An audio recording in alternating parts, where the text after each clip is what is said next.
Honey, I finally finished putting together the Patreon page.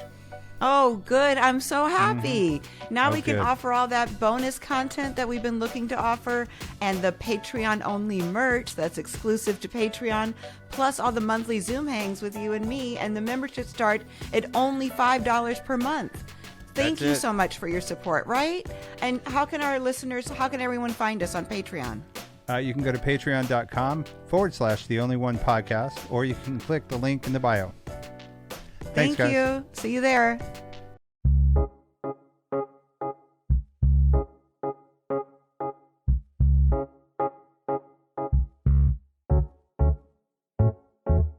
Tim Burns. Yeah, happy to be You here. were finally here. I know. We've been like rescheduling this for weeks, like months. It seems like. Yeah. And I was afraid that it might not happen.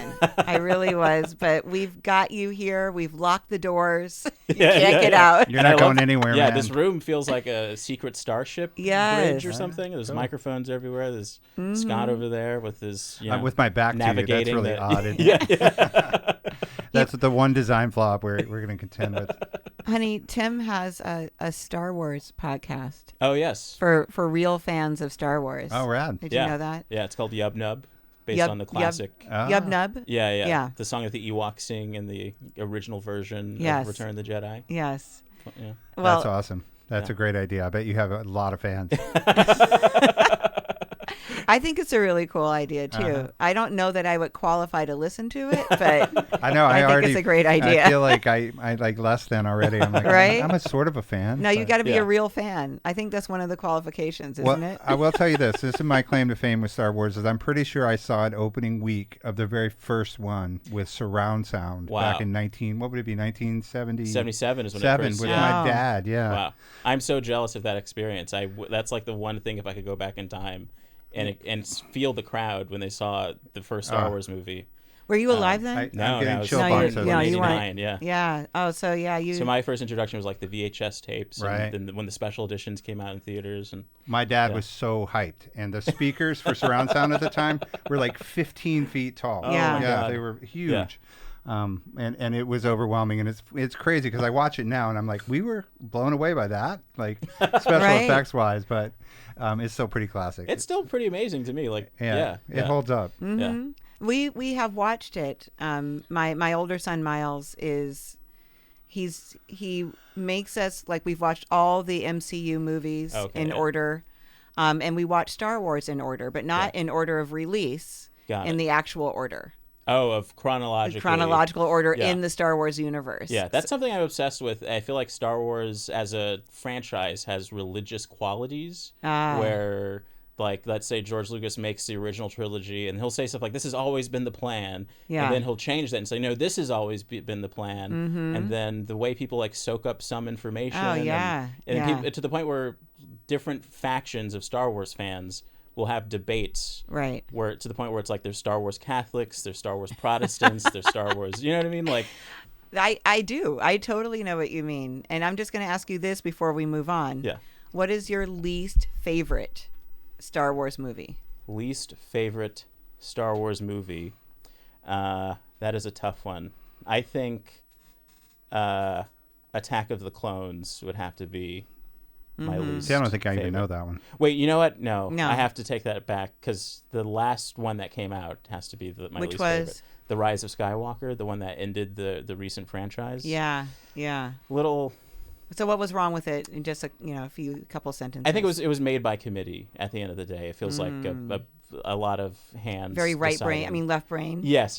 Not right brain. To the point where you can't even blame one person. I think you just have to blame the fact that everyone was trying to like water it down to the point that it would appease so many people that it was kind of just like, and it pleased no one. Yeah. Yes. They were checking boxes with it, huh? Yeah. All right. Well, thank you for that.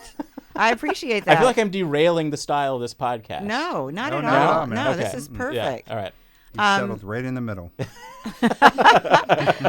I am Laura Cathcart Robbins, and this is the only one in the room, but I'm never the only one in this room, especially today, because we have Tim Burns, we have Kaylin here, who's doing our video, and my producer, co-host, and boyfriend, Scott Slaughter, who I call Hun.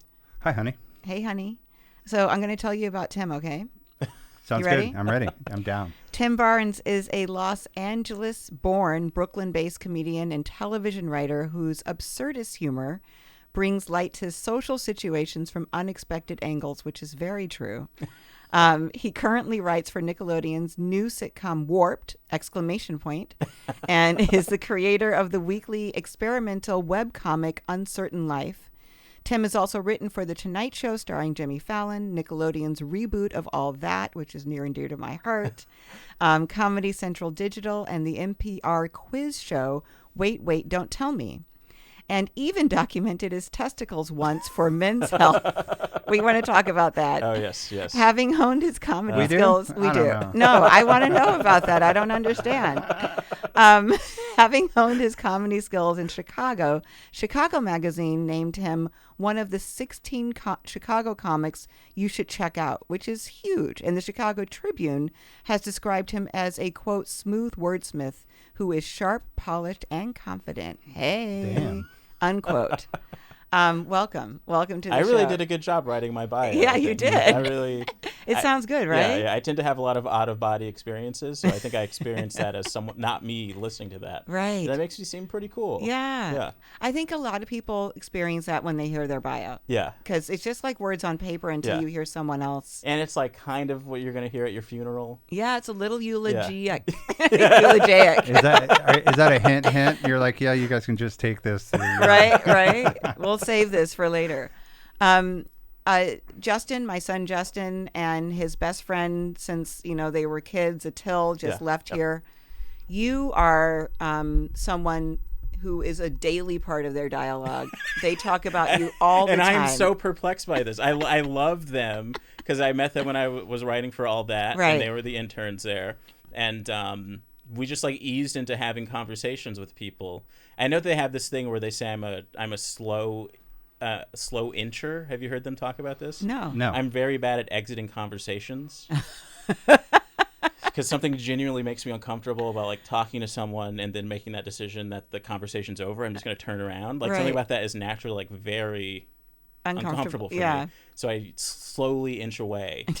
So eventually you're like, hey, where did Tim go? Yeah. I just kind of I let it trail off. There's something about the decision, the sharp decision. They're like, okay, now it's hard for me. He's a slow incher. Okay, I'm going to ask Justin about that. But so you've come up over and over and over again. I knew that they loved you, that they respected you, that they felt very comfortable with you. They've gone to see your show. Yes. Which they were very excited about. I think it was both of their first comedy shows. Wow, yeah. It wasn't the best comedy show. No? Yeah, I remember it was an odd one. I'm very reluctant to invite people to comedy shows because you kind of never know what's going to hit. But yeah. I totally get that. But you just secured a place in my heart when Justin was trying to throw a surprise Halloween party for his girlfriend in June. Yes. And on within an hour, when he lost the people that were going to be the scarers, who were going to jump out at this haunted house that he was creating for her and scare. First of all, that is true love. Yes. Whatever. Yes. Right. Halloween party in June. Yes. We have to go back to that moment. But so everybody canceled. She's arriving in an hour, and the house is all ready. There are no scares, and he makes a phone call to you, and 35 minutes later, 5 actors show up. One of whom is Ian. Yes, my friend from high school. Your friend from high school. And they do an amazing job. I should post this video somewhere because it's crazy. Did you see it? I did see it. Yeah, I did see it. And it was just, first of all, I don't get calls from Justin that often, but when I do, I never know what to expect. Yeah. And that was the last thing I expected. Him saying, look, I need someone to scare my girlfriend tonight. Are you around? Are you available? No, it was so great. It was so great. So I was just like, I love this guy, and I got to meet him. So I would have met you anyway. But you also have an incredible story that I wanted you to share with our listeners. So that's why we brought you in. Yes. Tell me, how do you identify? As gender wise, however, in general, as a black man. Did I do that right? Yeah. That is the best response ever. That's like my everyday with Laura. But I it do was a black. How are you doing, honey? Man. I do love that you're asking that, because I made a very horrible mistake once when I was hosting a stand-up show, and I just assumed that someone on the show would want to be presented as they, and instead of doing the right thing and like actually like looking at that person's website or asking them that question, how do you identify? So I'm trying to bring that into my daily life as well, just like asking that question, so you're not, I think it's the times that we're in. We can't assume anything. I mean, I did my research on you. I kind of knew how you identified, but I also wanted our listeners to hear how you identified. So you were born in a small town called African America. Wow, you did do your research. Yes, that's one of the first jokes I did even before I started doing stand-up. I love that. Specifically because I always felt like the question, where are you from, to me was very loaded. In social situations where it's like, I don't know if they're trying to figure out what type of black person I am from my answer, or what is the where are you from getting you. What do you want to know, really? Yes. Right. But you actually grew up in South Central. Yes. Right. And we talked about how when you grew up there, which is actually called South Los Angeles now, it's not called South Central anymore because of the negative connotation that South Central had for so long. You said you were sheltered from violence there, though, right? Is that correct? Absolutely. Yeah. I was not allowed to go around the block. No. Tell me a little bit about your parents and what that was like. Lovely parents. My mom does hair, and my dad is a plasterer. Okay. That's great. And the neighborhood I grew up in is actually the same neighborhood, the exact same house that my dad grew up in. Oh, wow. So it was just like, we ended up leaving that house, I forget how old I was, but like near my last year of middle school. But it's just like so loaded with memories. I actually remember when we left the house, how emotional it was for all of my dad's siblings. My dad is one of 8 kids. So, like, generationally, with all of those kids who grew up in that neighborhood, it really is like, I can't compare it to anything, but just like, the oldest son grew up, my dad's dad grew up listening to Chuck Berry. Like, you think about the generations. By the time my dad is the second youngest, it's hip hop. A few brothers older than him, it's like Jimi Hendrix, like that kind of thing. It's all music, huh? But then you add that to like politically what's happening throughout all those eras, and I was just very sheltered from the crack epidemic and things like that. But I don't feel locationally bound, and that's like something I'm trying to unpack now, where it's like, I don't know how to answer that question. Where am I from? Right. Because I don't have, I'm not like a hardcore Lakers fan just because I grew up in LA. I don't have that kind of stuff. And I grew up, just watching TV, going into fantasy worlds. Like, I know more about Hobbiton than I know about, like Cheo. Yes. Like Cheo Coker. Yeah. So you've probably had a lot of commonalities. Yeah. When I was him, listening right? to that, yes, yeah, for sure. The way he grew up, which was on the other side of the country, but still. So every time you walk through a gentrified neighborhood, you hear 3 or 4 espresso shots fired. I'm transitioning now into Santa Barbara. Yes. Oh, which wow, isn't gentrified, but it is a very, very white county. There's Oprah Winfrey. There's the Duke of Sussex and Meghan Markle, who live there. The Duke of Sussex is, of course, white, but she is biracial, black. But less than 2% of the population there is black. Yeah. What was it like moving from South Los Angeles to Santa Barbara? That was very jarring for me. Well, for South Los Angeles, middle school, we moved to Riverside. And then Santa Barbara, I went to Santa Barbara City College to study film. And I was, naturally make a lot of friends, but then I ended up being in social situations where I was like, it was kind of mind-boggling to me, because it's like I'm in situations my parents have never been in, like so many the types of friends that I'm making who are just like living in these like lavish houses, and just I don't know, it was weird. And I was definitely the only black person among my friends, and there was always something about it that was a little unsettling, where it's almost like this isn't real life that I'm interacting with. Yeah. So tell me then about the night that you went to the movies. Tell me if I have this right. And this random white guy asked you for a lighter. Yes. Okay. So yeah, I was working at a movie theater. I was working. you're working. Yeah, the Arlington Theater. It's on State Street. It's a big, lavish movie theater. It only plays one movie at a time. This is in Santa Barbara. In Santa Barbara, yeah. It's a 3,000 seat theater that has like live shows sometimes. And so there wasn't a busy night. I remember this was in November, so it was like close to Thanksgiving, and I got let out of work early, so I'm walking to my place, which is maybe 10 minutes away. I'm wearing my uniform at the movie theater, so it's like I look like a penguin, I have the bow tie and the vest. And the bow tie. That's unfortunate. I thought it was just like a polo or something. No. Okay. Like the whole thing. Right.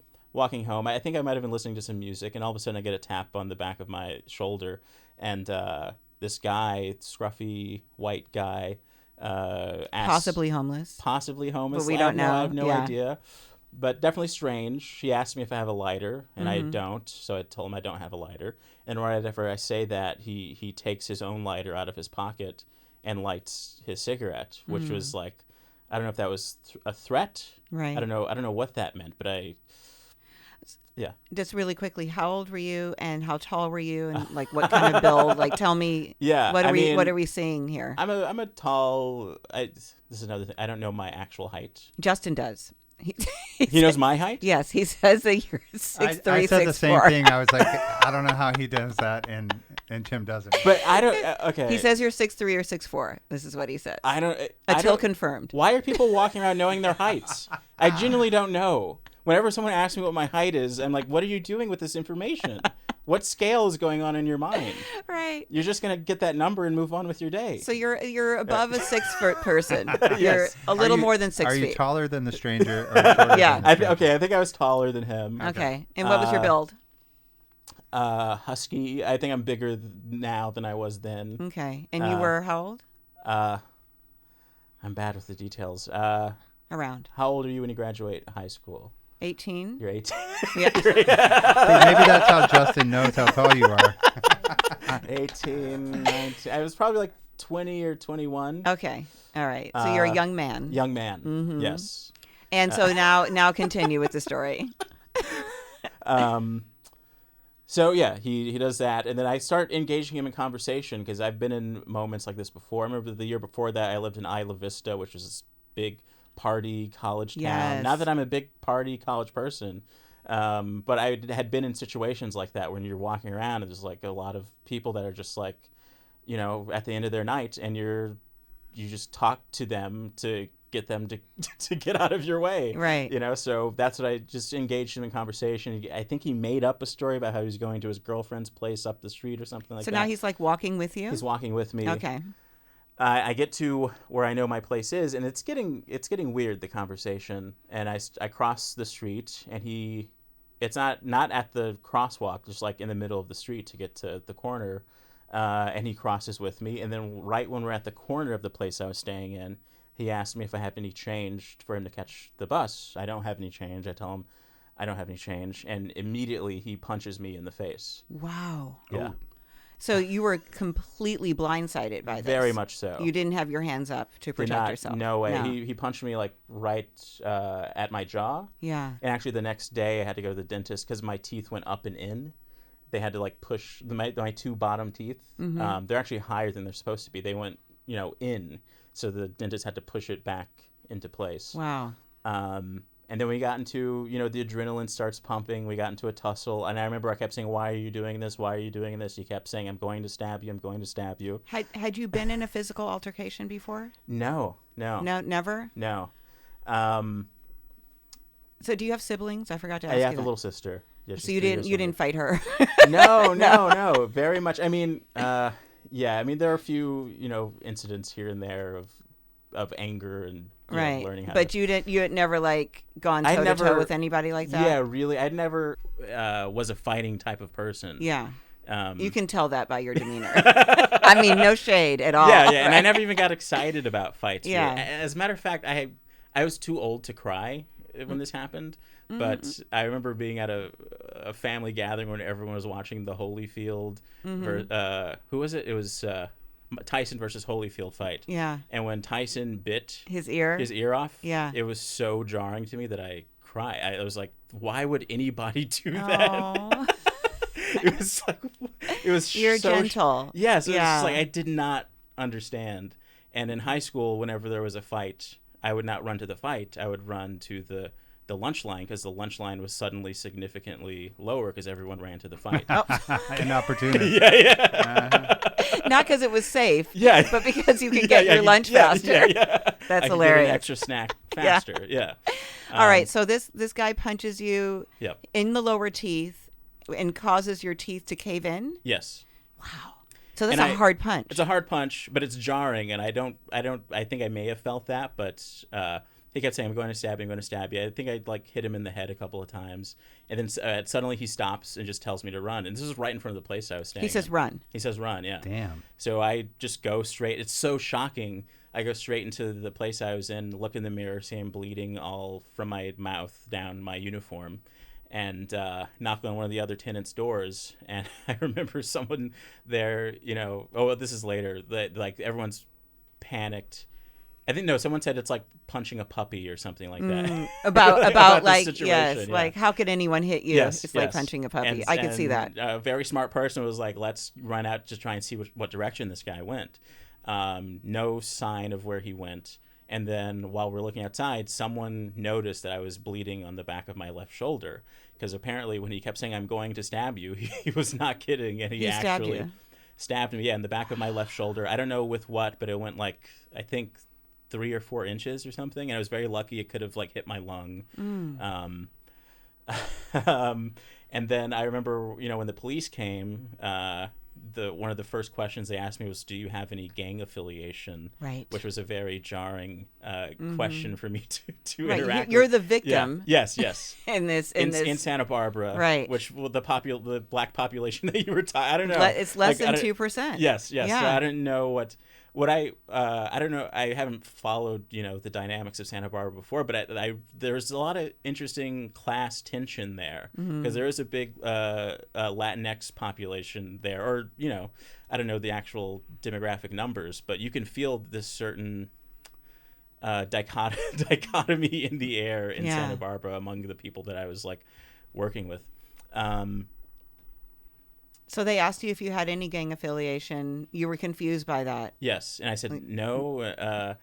And meanwhile, you're standing there, stabbed and bleeding. Yes, and bleeding and waiting, for the ambulance to get there. Right. To this day, I don't know if there was an actual search for this person. I don't remember any follow-up kind of stuff. But I think right before I was talking to the police, someone was putting alcohol on my shoulder and all that kind of stuff, one of those other tenants, and I remember calling my mom and very calmly telling her, I got stabbed.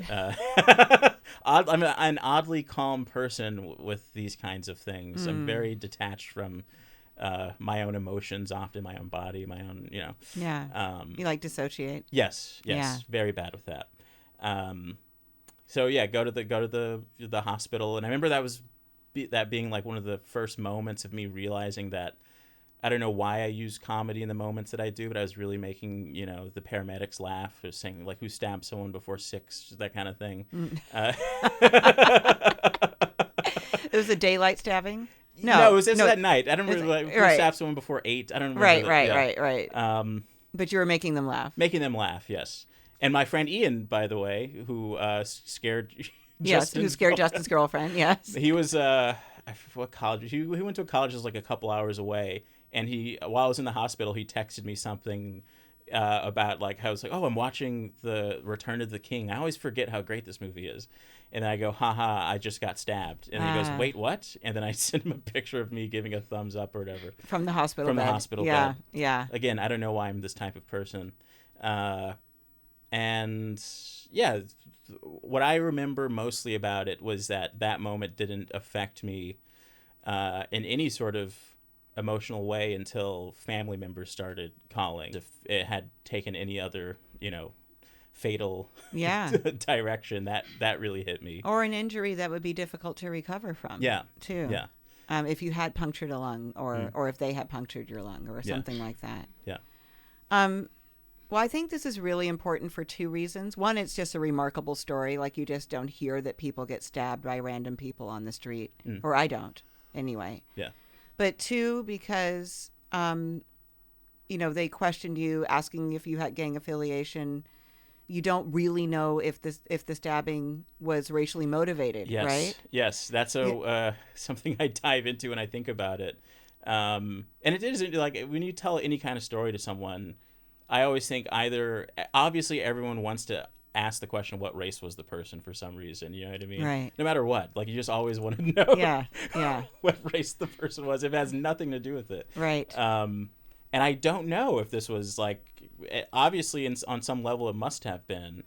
How do you feel about it? Like, I mean, he didn't say anything racial when he was stabbing me, Were you targeted because you were black? Like, I wouldn't really venture a guess, but I would say there's a big probability, given the demographics there, that someone may have just saw you and seen you as the enemy. Yeah. Especially if you were, taller than them, if you were kind of a big guy. And I'm wearing a bow tie. You're wearing a bow tie. You could be, FOI, right?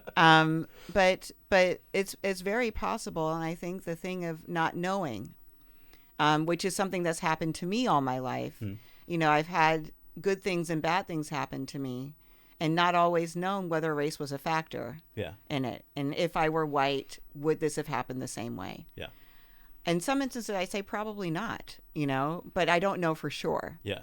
And so that's like one big thing, because I think that is a thread through your whole life, or through your life from that point to this point anyway, of this opportunity has come up, and is it because of who I am or because of what I am?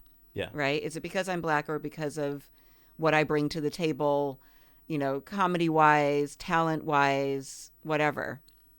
So that's one big thing. And then the other thing was that you made people laugh in the hospital. So there's that comedy aspect to your life that comes into play even at these dire moments when most people would be. Do you think it's are you funny when you're uncomfortable? Do you use it as a deflection? I believe so. Yeah. Yes. Yeah. Okay. All right. I mean, I could see that, right? Yeah. And then so a lot of your comedy is really funny. Thank you. Yeah. You should go on this guy's site and watch some of his comedy, or go see him in person if you get the opportunity. Are you doing shows? I did one show a couple days ago, and I'm very rusty. You did? Yeah. But I You don't tell anybody. I know you would have hate. I did so bad because it was the second show I've done since the pandemic. Yeah. And I'm just I'm in this Zoom world right now. Right. Yeah. Right. Yes. So I'm very. That's hard. Yeah. It's hard. Comedy on Zoom. Yeah. So now I kind of want to switch to writing, because that's what you do for a living, right? Do you consider yourself a writer first, or a comedian first, or a comedy writer and comedian? I think everything I do is comedy influenced. So I'm okay with. I've lately become very okay with this sort of nebulous definition of everything. Everything I do will have some element of comedy, even if I don't want it to. It's a curse, I think. No, but I think it's your thing. Yeah. Yeah. Do you think that you've ever been a diversity hire? I think it's very possible. Yeah. But I know that we probably can't talk about specifics, right? Yeah, we probably can't. But you can just look at his bio and see where he's worked, and kind of guess which places he might have been a diversity hire. Yeah. But when you get that call that you've got the job, and then you go into that room, do you feel like a writer or a black writer? I have always, until very recently, felt like, oh, I'm just a writer. And I think I've been able throughout my life, I'm very good at, I've learned this through therapy, compartmentalizing, keeping things separate, keeping my family life separate from my relationships and my friendships, that kind of thing. And I'm very good at cloaking things where it's like, I'm just a guy in the room. And I like having that energy because, and in my comedy, I like to manipulate, people's perception of me. Like, for this joke, I'm just a guy. For this joke, I'm just a black guy. Right. Yeah. And playing with that. And so recently, I got this job at the beginning of the pandemic, and it was all on Zoom. And I'm just trying to catch up and learn how to write for this show. Not thinking about race at all, and it's, you know what the show this is. It's huge. It's all, but it's all fun and games. You don't really have to. Right. Yes. You don't really have to think about race, and then, the murder of George Floyd happens, and then on top of, some resurfaced footage of someone on a show where they may not be in blackface or something like that. Yes. And I remember this. Yeah, this is. I think those two things were on the same week of a hiatus for the show, and so when you get back onto the Zoom, this is in the air, and I remember getting back on the Zoom like, I am the only black person, and there were... Is this the Zoom writers room? Zoom writers room, yeah. Okay.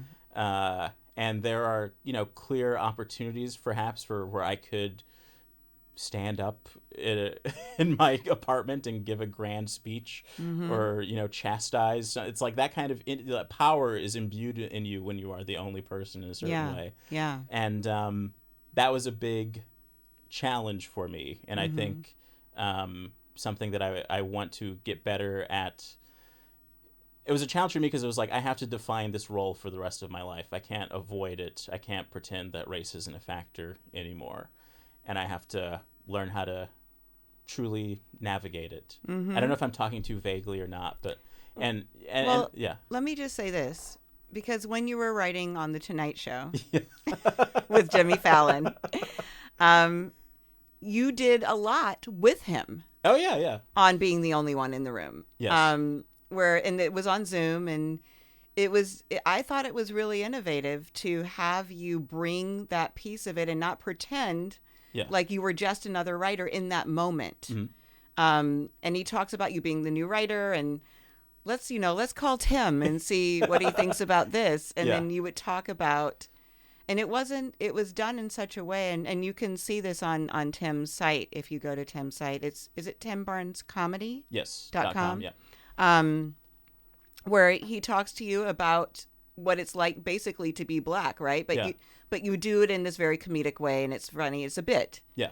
But I thought it was pretty cool that he did it with you. Yeah. And I don't know exactly how that came about, that you got to be part of the show. I don't often see writers on the show doing stuff like that, but I thought it was interesting and innovative. Can you talk about that a little bit?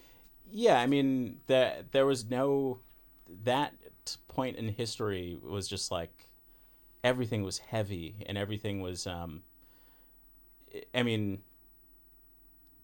it was just so much weight on every single thing, every single day. We're in the middle of a pandemic. There's a racial reckoning in America, and every host is in their house making a show. Right.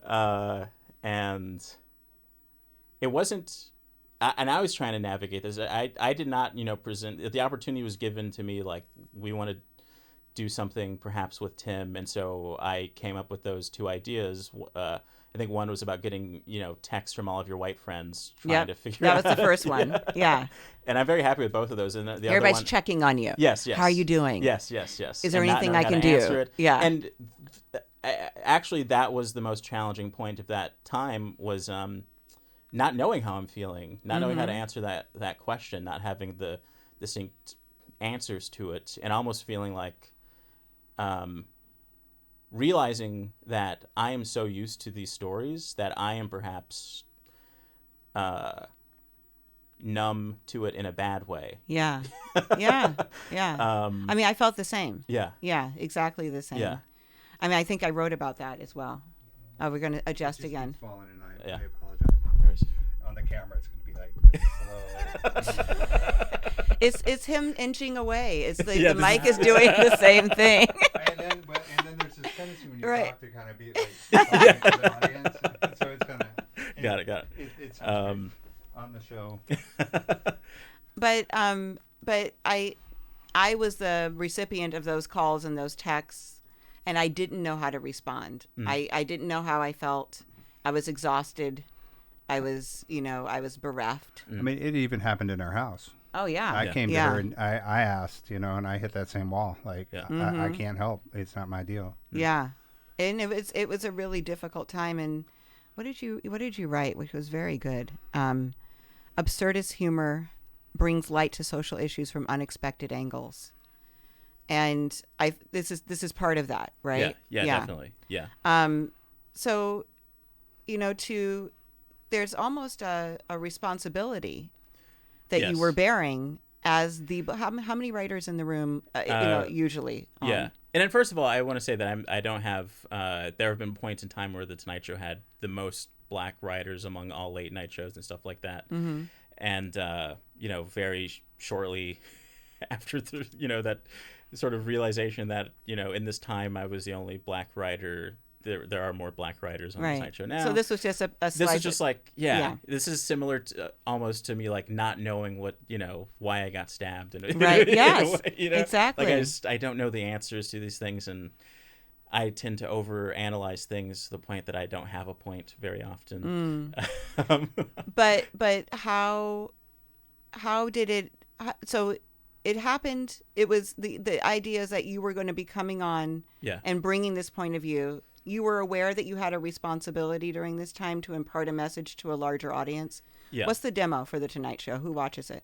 I have no idea. I mean, we know the demo.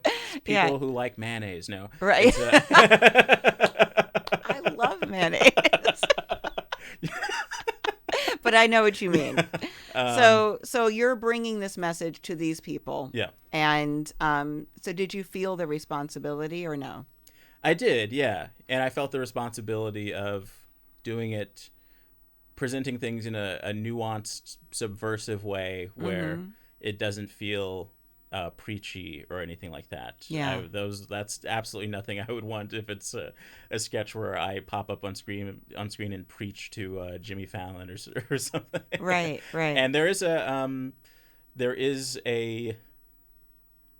way of thinking of a show like that where it's like, because of the audience that show has, you can through these sort of subtle ways actually like influence that group in a positive way. You have an opportunity. Because this isn't a show that is, you don't go to this the same way you go to a show like Colbert or something for someone to almost like present a message. Yes. And I'm the perfect person if you want to have a black guy on screen to make you feel like I'm inviting you into my reality. Yeah. And my favorite thing to do in my jokes is to not, because there's a tendency for, if you're the only, let's say you're the only black comedian on a show and everyone in the audience is white, for you to tell jokes where a part of the joke is you explaining something about your culture. Yes. And nothing makes me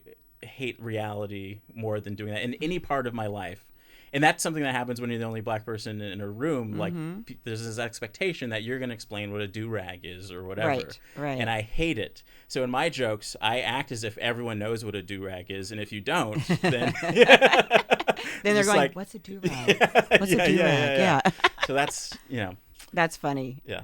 I mean, and in my writing, I try to deliver those messages too, but I don't use as much humor as you do. And when I do, it's kind of snarky. It's not very nice. But I really like the way that you were delivering the message in those clips and just in your comedy in general. Oh, thank you. I think it is socially important that people see you saying these things and are able to hear it through that lens of humor. Thank you. Yeah.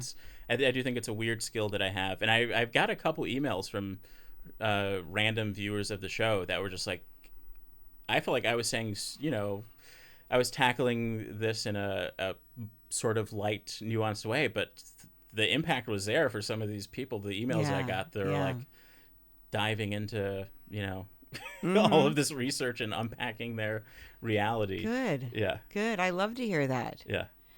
All right. I think it's time to talk about your testicle. Well, all I got to do is, my favorite thing about this Men's Health article that I wrote, I was in Chicago when I wrote it. is that the image that is on the article is a white guy. Oh, no. Like holding onto his crotch. But this story is when I was in elementary school, I had a really big pain in my balls, and it turns out that I had testicular torsion and had to go, to the hospital, and they had to. What does that mean? I have a horrible memory. It's all in the article. I actually had to talk. It means they hurt, honey. They hurt really bad. It's like something with. Like the testicle is like twisted in a direction it shouldn't be, or something like that. Okay. And so I had to not pleasant. Yeah, not pleasant. Yeah. And had to go through the journey of like telling my dad, because I was feeling the pain all day, and so I had to it got so bad that I had to tell my dad that I was feeling the pain, and then I had to call my mom at work and tell her I was feeling the pain. Then we had to go to the hospital, and then. A doctor had to, test how painful it was. That sounds really embarrassing. But you probably weren't even embarrassed at that point if you were in that much pain, right? No. I was embarrassed, I think, afterwards, because I think, my mom was talking to the other moms, and so everyone knew that I had the ball thing. But it is like it's a surprisingly common thing that happens to young men, and so men watching, don't. First time you feel that pain, go get it checked out. Get it. Tell your mom. Yeah, tell your mom. So it was just one testicle, is that right? It says testicle singular. Honey, I think you're overdriving the point. I think it was both. I don't know. I got to read this article. I mean, I remember I interviewed my parents to get all the details about it, and this goes back into that sort of blockage and compartmentalization I have, where it's like it's almost like this didn't happen to me anymore. Yeah. In my mind, but it's okay. We'll go look at the article and read the article. But very nice words from the Chicago Tribune about you, which was nice to read. Yeah. I really wanted to hear some of your act. I don't know if you'll be willing to do any for us.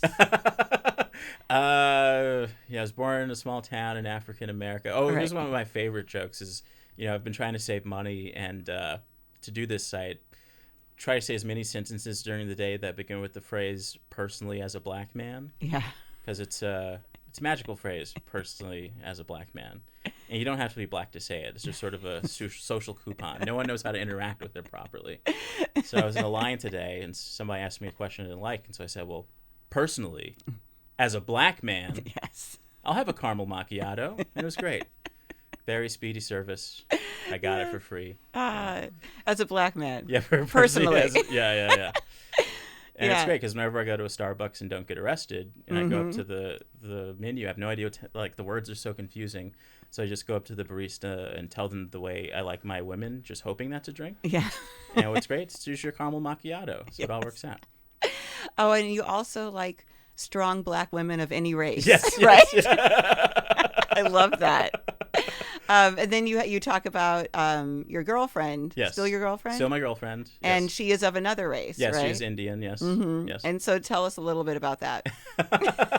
Well, yeah, we've been dating for a very long time. And so now there's a lot of those questions about, marriage and if we'll have kids. And, first of all, I'm afraid of that because in one sense, it's great because I can definitely make a movie called My Big Black Indian Wedding. Yes. But it's a fusion of people in a room that I just don't know what's going to happen. Right. It's... And you made the distinction, she's Indian, meaning parents are from the country. India. The country. Yeah. The country of India.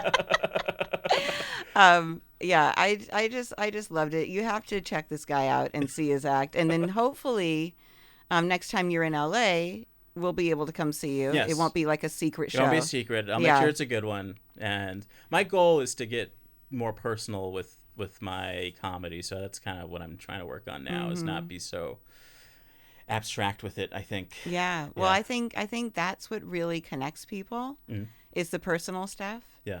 And you don't want it to get like too deep because you still want to laugh. Yeah. But you want to hear that personal connection to stuff. Yeah. Real love, I think we kind of talked about this, but is your real love, if you could just do one for the rest of your life, writing or stand up, which one would it be? I do think writing.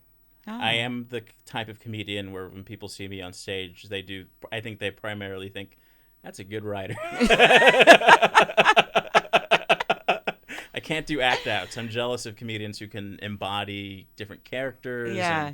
Who can, effectively hump the stool, Oh. Have you... I don't know about that. But some people, not that I have a joke where Yeah.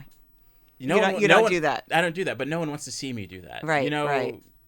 A quieter comedian you don't want to see do that, but some comedians can get away with it because they're just like these fantastical people on stage who can just do whatever, Whose comedic body of work do you most admire? That is such a challenging question these days because there are so many awful things we know about all of. That's true. about every goat. There's something. There's something. So you're afraid to answer? No. I'm no. Honestly, I think George Carlin for me was very pivotal, and I've lately come back to remembering that he was because. I remember he had this book called When Will Jesus Bring the Pork Chops? And I didn't even know what that meant. It just sounded funny. And I remember, convincing my dad to buy it for some reason. And just like on paper, everything made me laugh out loud. Right. And the way that he, was so meticulous with his words and dissecting things and making religion seem funny to me. I grew up, in a religious household. So that was like, eye-opening to me. That you could make fun of. Yes. Light of. Because I was always a very questioning person. I very young. It was like God created the universe, right? And then so who created God? And that such a frightening thing. Yeah. Like how can things just exist for no reason? Right. Or just exist? How can something just exist? Mm-hmm. And then as I started watching his stand-up, it was like some of the stand-up is literally it was in a book. So his book, what he writes, translates perfectly to the stage. Yeah. And it's insane. Like the reverse of that, another great comedian, Richard Pryor, super funny. But if you write his jokes word for word on page, it doesn't translate. It does not translate at all. Right. Yeah. I that was eye-opening to me. I identify with George Carlin that way and wish I could get to more of that Richard Pryor space. Nice. Yeah. We had a guest on the show named Hugo who had a near-death experience, and when he died, he saw George Carlin, who led him around this universe that was outside of his body at the time. Yeah. He called himself the architect, so... Whoa. I'll send you that episode. I'm going to bet this person loves The Matrix. Probably. I think that is it from us. Tell us where people can find you. You can follow me on Twitter at TimBarnes451. That's the temperature at which jokes burn. Yeah. And find everything else on TimBarnesComedy.com. Yes. Instagram, TimBarnesComedy. And yeah. I have this like webcomic thing I've been experimenting with called Uncertain Life, so you can look that up as well. Excellent. Yeah. Excellent. This has been great. Thank you so much. Yeah. I really hope I didn't derail the podcast. And No, it's still on the rails. I hope I look good in all these camera angles. There's a lot of angles, but you look great. You look great. Okay. Yeah. Yes. I'm slowly inching out. Yes. This is what I'm doing right now. Fade out, I don't Tim. know how to end. Fade out. I'm going to end it. We'll Thank you, Tim. Tim, thank you. Hello, this is Tim Barnes, and I am the only one who has been stabbed by a random stranger.